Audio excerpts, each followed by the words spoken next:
লক্ষ্মীপুর ৩ আসনের দুই প্রার্থী একই টেবিলে।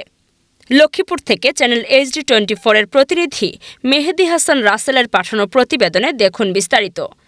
আসন্ন ত্রয়োদশ সংসদ নির্বাচনে বিএনপির ধানের শীষ প্রার্থী সাবেক ছাত্রদলের কেন্দ্রীয় সভাপতি, বিএনপির যুগ্ম মহাসচিব, লক্ষ্মীপুর ৩ আসনের দুইবারের সংসদ সদস্য শহীদউদ্দিন চৌধুরী অ্যানি এবং লক্ষ্মীপুর ৩ আসনের বাংলাদেশ জামায়াত ইসলামের দাঁড়িপাল্লার প্রার্থী, সাবেক ছাত্র শিবিরের কেন্দ্রীয় সভাপতি ডাক্তার রেজাউল করিমের সাথে বিশেষ সাক্ষাতের সময় গত আওয়ামী লীগের শাসনামলে বিভিন্ন সময় নির্যাতনের স্মৃতি স্মরণ করা হয়। এ সময় উভয় দলের বিভিন্ন নেতাকর্মী উপস্থিত থাকেন।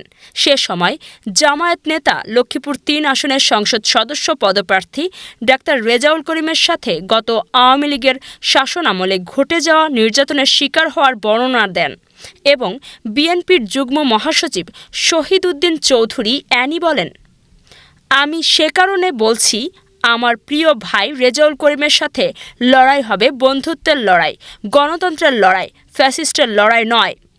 লক্ষ্মীপুর ৩ আসনের জনগণ চায় লড়াই হবে ভোটের, কিন্তু ভোটের জয় পরাজয় যেন লক্ষ্মীপুরের শান্তি শৃঙ্খলা বিঘ্ন না ঘটে, এই প্রত্যাশা সকল শান্তিপ্রিয় জনগণের।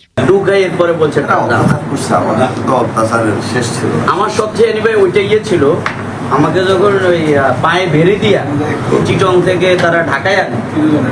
মজার ব্যাপার হলো, কুমিল্লা একটা কলেজে ওরা, আমি বললাম ভাই আমি আসরের নামাজ পড়বো, আমার নামানোর পরে এখন এই কলেজের নবীনবরণে আমি আসছিলাম শিবিরের কেন্দ্রীয় সভাপতি থাকে। সিনারিও হলো এটা যে এখানে আমাকে অনেক ফুল টুল দিয়ে বরণ করছে। এখন আজকে বাচ্চা কাচ্চা আমার পায়ের বেশি লাগানো, বেড়ি লাগানো, হাতে ডান্ডা, এগুলো দেখা পোলা পাইন আসতেছে আমরা দেখা। তা আমি ভাবলাম যে সিনারিও মানে কিরকম হয়ে গেল। একদিন আসলাম নবীনবরণে,